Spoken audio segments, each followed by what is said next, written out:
श्री राम। आप सभी का जीवन मंगलमय हो। जिस तरह से आतंकवाद, आतंकवादी, नक्सलवाद हिंदुओं को धर्म पूछ करके उनकी हत्या कर रहे हैं,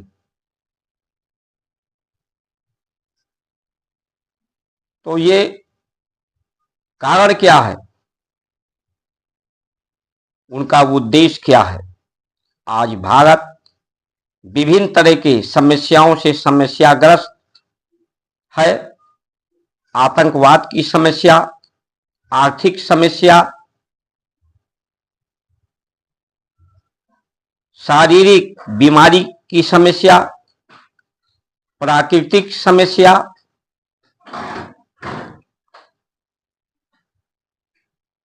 और इन सभी समस्याओं का समूल नाश ही संसार का समाधान है। कर्म अधीन विश्व रच राखा, जो जस कर्म करे तस फल चाखा। कर्म के अधीन ये विश्व है। कर्म यहां किस तरह के हैं? एक नरक का कर्म है।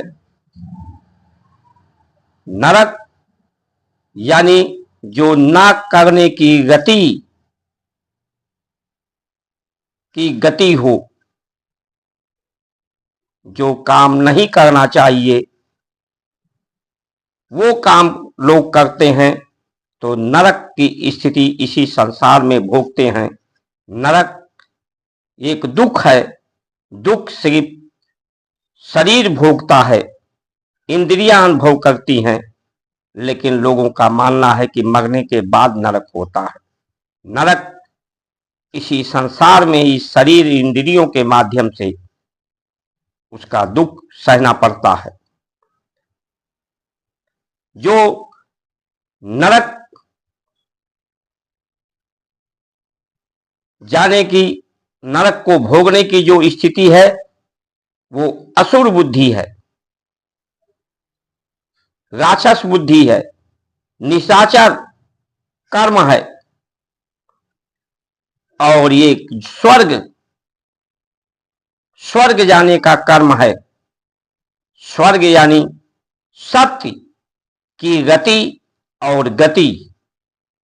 जो सत्य की में गति के गति में गति है, वो इस शरीर से ही इसी संसार में स्वर्ग का आनंद प्राप्त करते हैं।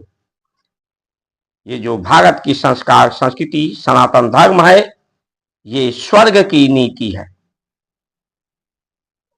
ये देव संस्कृत है।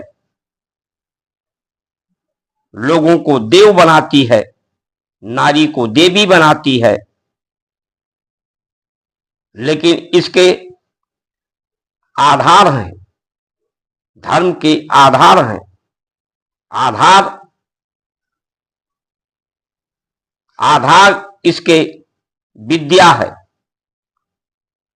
जो अविद्या को नाश करे। अविद्या यानी भ्रम। संसार में एक भ्रम को लेकर बच्चा पैदा होता है, जिससे भय, मोह, काम, क्रोध पैदा होता है। भय से ही, भयवश होने से पद भ्रष्ट होता है, धर्म भ्रष्ट होता है। व्यक्ति के अंदर सामर्थ्य और शक्ति विहीन होता है।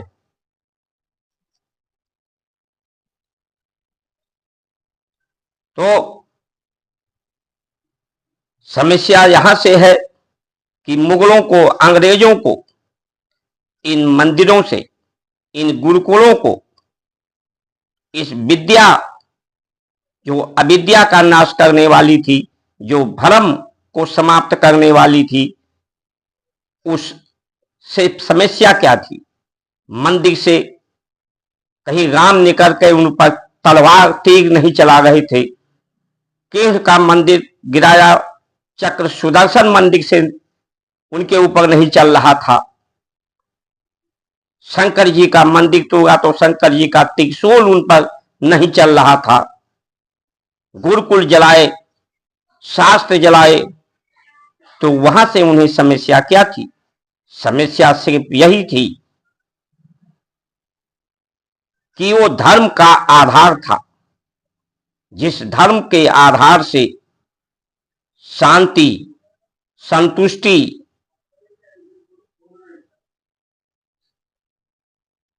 पुरुषार्थ, परमार्थ, उस पुरुषार्थ परमार्थ शक्ति विहीन करने के लिए, सामर्थ्य विहीन करने के लिए धर्म का आधार उन्होंने समाप्त किया। और ये धर्म के आधार ही व्यक्ति को स्वतंत्र करता है, स्वतंत्रता को अछूट रखता है। देश स्वतंत्र हुआ लेकिन धर्म स्वतंत्र नहीं हुआ। धर्म का आधार पुनः स्थापित नहीं हुआ।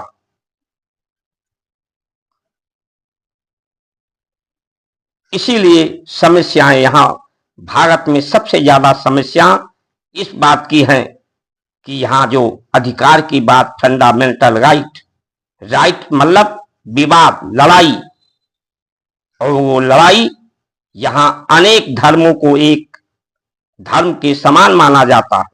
धर्म के नाम पर अधिकार, उसका पोषण, जबकि धर्म एक ही है, वो सत्य है, जो नित्य है, निरंतर है, जो आदि है। अनेक धर्मों का प्रोत्साहन, उन्हें अधिकार,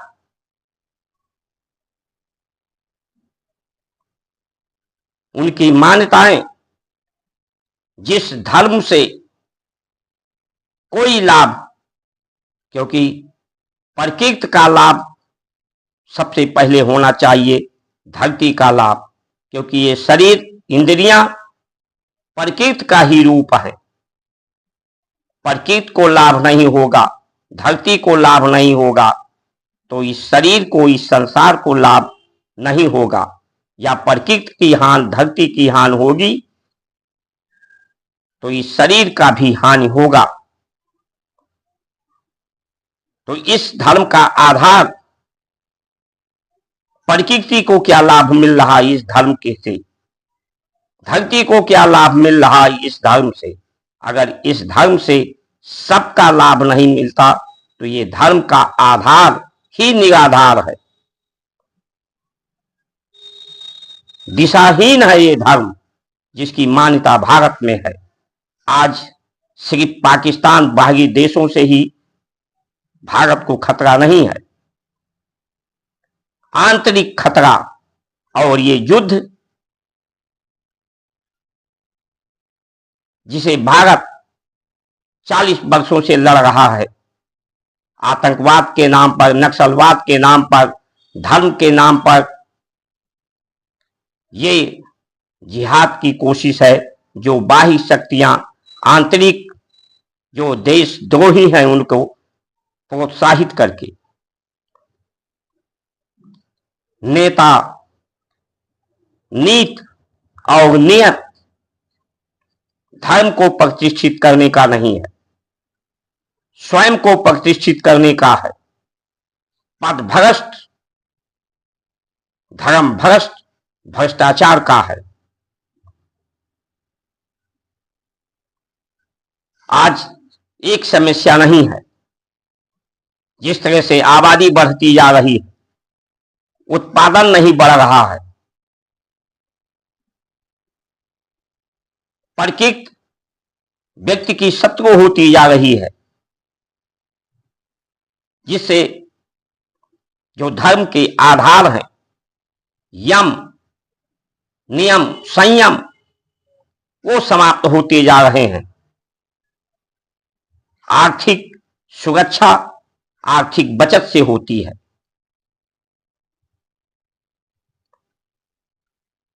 परमात्मा ही साकार रूप में इस संसार में है, सब कुछ परमात्मा का ही स्वरूप है। लेकिन इस स्वरूप में विकार है, खल है। इस विकार को ही दूर करने के लिए तो कर्म का आधार दिया गया है संसार को। यही पुरुषार्थ है। विकार, विषाद, गुणों के जो प्रभाव हैं, जिनके कारण अभाव है, जिनके कारण भ्रम है, इन्हीं से निवृत्ति करने का उपाय है गुरु की विद्या, गौशाला, आयुर्वेद, इनका समुचित सही प्रयोग। लेकिन आज की जो व्यवस्था है, नीति है, नीति का निर्धारण है, नियत है, नेता और अधिकारियों की जो नियत है, फंडामेंटल राइट, मुझे अधिकार चाहिए, पद चाहिए, किसके लिए? सुख को। सुख इन्हें सुविधा के माध्यम से, साधन के माध्यम से चाहिए, संतुष्टि इन्हें साधन और सुविधा के माध्यम से चाहिए। जबकि सुख, परम सुख त्याग करने से मिलता है। तो इसलिए जो अधिकार की बात करने वाले, राम का भी रा से राम, रा से रावण, का से कृष्ण, का से कंस, हरि और हरि, हिरण्यकश्यप, हिंगराज, इनमें क्या था? जो आसुरी निशाचर व्यवस्था, वो भी तो अधिकार ही चाहते थे। रावण तीनों लोगों पर अधिकार, अधिपत्य चाहता था, सुख सुविधा साधन चाहता था। और यही काज दुर्योधन का था, यही रावण का, यही कंस का, यही हिंगराज का, यही हिरण्यकश्यप का। तो ये कहने का भाव है कि आज हम हिंदू सनातनी कहने वाले अधिकार की बात करके हमारी भी राक्षसी प्रवृत्ति हो गई है, हमारी भी नरकीय जीवन हो गई है। क्योंकि धर्म का आधार समाप्त हो गया है, इसलिए धर्म निराधार हो गया है, धर्म भ्रष्ट हो गया है, धर्म दिशाहीन हो गया है। इसलिए धर्म रक्षितो रक्षिता, हम सब पुनः संगठित हों, धर्म के आधार को स्थापित करने के लिए सनातन बोर्ड बना करके, गुरुकुलम का स्थापित करके।